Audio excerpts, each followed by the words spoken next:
Hi అండి, అందరికీ నమస్కారం. మరొక పాత బిల్లు తీసుకుని మీ ముందుకు రావడం జరిగింది. మీ ప్రేమ్ కుమార్ని. ఎక్కడో లేదు, మన ఖమ్మంలో అలీపూర్ రోడ్డుకి, బాన్కల్ రోడ్డుకి దగ్గరలో ఉంటుంది. ఈ కీ నా దగ్గరే ఉందండి. 200 గజాలు పడమర ఫేసింగ్, 70 లక్షలు అయితే చెప్తున్నారు. ఇటు కబోర్డ్స్ ఉన్నాయి, 10-12 వేలు రెంట్ అయితే వస్తుంది. ఈ ఇంటి తాళం కూడా నా దగ్గరే ఉంది. ఇప్పటికీ 6 ఇల్లు తాళాలు అమ్మి వాళ్ళ తాళాలు వాళ్ళకి ఇవ్వడం జరిగింది. అమ్మి డబ్బులు కట్టడం జరిగింది. డబ్బులు కట్టినాక వాళ్ళ తాళాలు వాళ్ళకి ఇవ్వడం జరిగింది. ఇది 7వ బిల్డింగ్ అండి నా చేతికి తాళం రావటం. నా దగ్గర తాళం ఉంటే ఖచ్చితంగా దీన్ని పని కట్టుకొని చూపించడం అయితే జరిగిద్దని ఓనర్తో మాట్లాడాను. అలాగే ఓనర్ నాకు తాళం ఇవ్వడం జరిగింది. ఇంటి తాళం నా దగ్గరే ఉంది. కేవలం 70 లక్షలు విత్ కబోర్డ్స్తో 200 గజాలు పడమర ఫేసింగ్. లోన్ సౌకర్యం కలదు.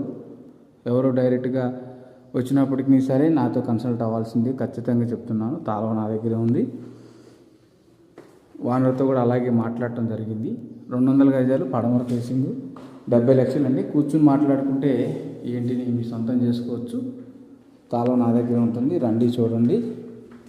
ఈ అద్భుతమైన అవకాశాన్ని, ఈ యొక్క 200 గజాల ఇంటిని మీ సొంతం చేసుకొని కొంచెమే మాడిఫై చేసుకుంటే 200 గజాల ఇల్లు. ఇక్కడ గజం వచ్చేసి 25,000 చిల్లర నడుస్తుందండి. ఈ ఏరియాలో గజం 25,000 రూపాయల చిల్లర నడుస్తుంది. ఈ ఇల్లు కాస్టు 70 లక్షలు, గజం 25,000 చిల్లర నడుస్తుంది. ఇక్కడ 26,000 చిల్లర చెప్తారు, 25,000కి ఇస్తారు. విత్ కబోర్డ్స్తో రెడీగా ఉంది. పూజ గది ఉంది. అలాగే ఇంటి తాళం నా దగ్గరే ఉంది. ఇక్కడ ఏరియా మొత్తం కూడా గజం 25,000కి తక్కువ లేకుండా ఫ్లాట్ అయితే రెడీగా ఉంది 25,000కి.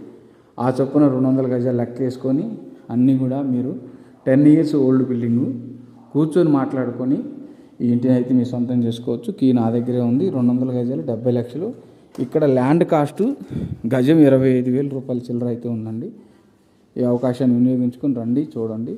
70 లక్షలు, 200 గజాలు విత్ కబోర్డ్స్. ఇక్కడ ల్యాండ్ వాల్యూ 25,000 ఉంది.